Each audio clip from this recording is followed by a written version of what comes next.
আসসালামু আলাইকুম এভরিওয়ান, কেমন আছেন সবাই? আশা করছি সবাই ভালো আছেন। আমি এমনিতেই একজন শৌখিন মানুষ। বিয়ের পরে অল্প অল্প করে আমার স্বপ্নের সংসারটা সাজানো ট্রাই করেছি।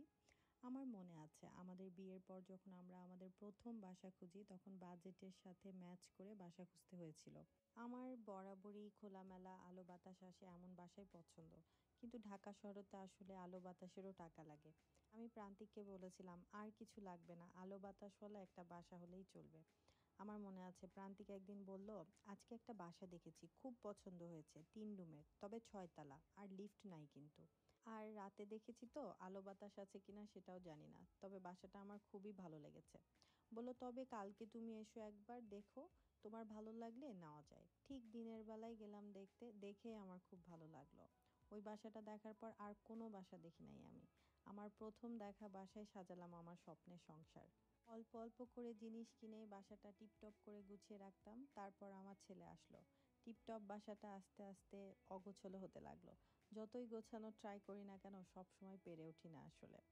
আমার ওয়ারড্রপের ওপর ওষুধের বোতল, সরিষার তেল, খাটের উপর কাপড়ের স্তূপ, সোফার উপর রং পেন্সিল দিয়ে ভরা, পুরো বাসার মেঝেতে কাগজের বন্যা, পুরো বাসা যেন জঙ্গলে ভরা।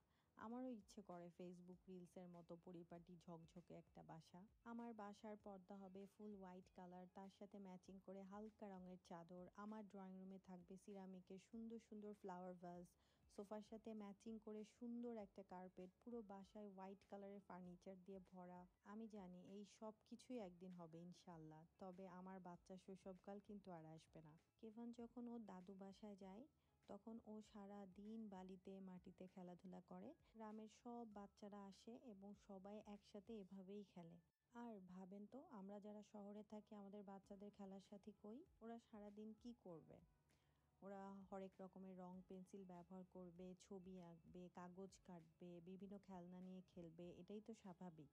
আর আমার মনে হয় এই স্বাভাবিক প্রসেসে বাধা দিলে ওদের বিকাশেও বাধা আসবে। আর আমি বাসা টিপটপ রাখার জন্য অ্যাটলিস্ট আমার বাচ্চার শৈশব নষ্ট করতে পারবো না। আর আমার ছেলে ঠিক যেমন, আমি তার ছোটোবেলাটা ঠিক তেমনই রাখতে দিতে চাই।